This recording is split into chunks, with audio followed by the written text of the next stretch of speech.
welcome back. In this video, I'm going to talk about debt and equity and the differences between both. And it's a very important distinction and crucial for an investor to understand. So in this first slide, we see the two pillars of finance, as I've called it, debt on the one side and equity. And to understand these, it's important to put yourself first in the position of someone who owns a business before you're investing in one, but to understand as a business owner how you will raise money to do what you want to do with your business. So we'll start off with debt, which is the first option as a business owner to raise money. So debt means you're borrowing money now to pay it back at a later stage. And it's clear to a lot of people they do this, not necessarily if they have a business, but to go on a trip, borrowing money with a credit card, or buying a house, getting a mortgage. So this is borrowing money now, and one day you have to pay it back, but this usually involves paying it back with interest.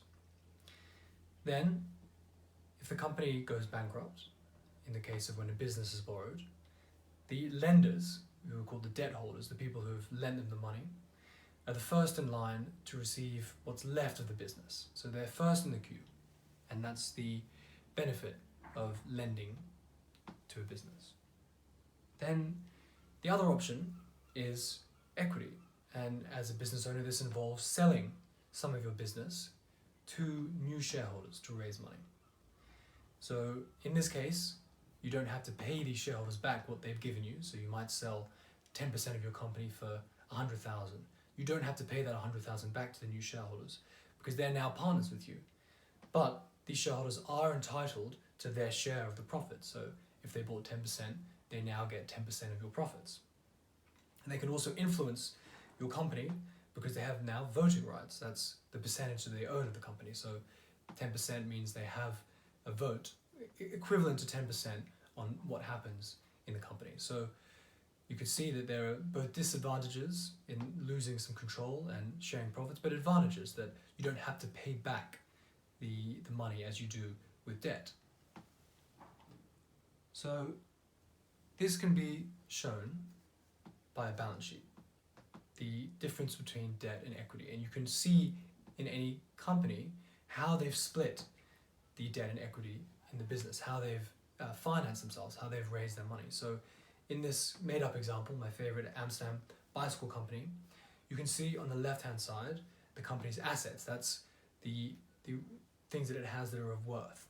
So it has 100,000 euros worth of bicycles, 100,000 euros worth of spare wheels for the bicycles, so 200,000 euros altogether.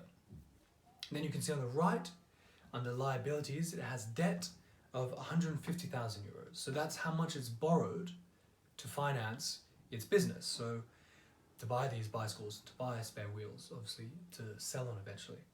So to get to the equity, what's left over for the actual owners of the business, you have to subtract the debt, the liabilities, from the assets or the worth. So you have 200,000 in worth minus 150,000 in debt, leaves you with 50,000 in equity. So the owners of the business have left to them 50,000 after they pay off this debt.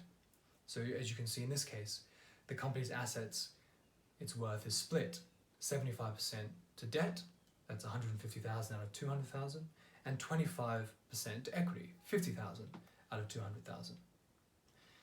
Now we'll be seeing these concepts more as we explore the different options, this time as an investor, and whether you participate by investing with equity or through debt, lending to the company.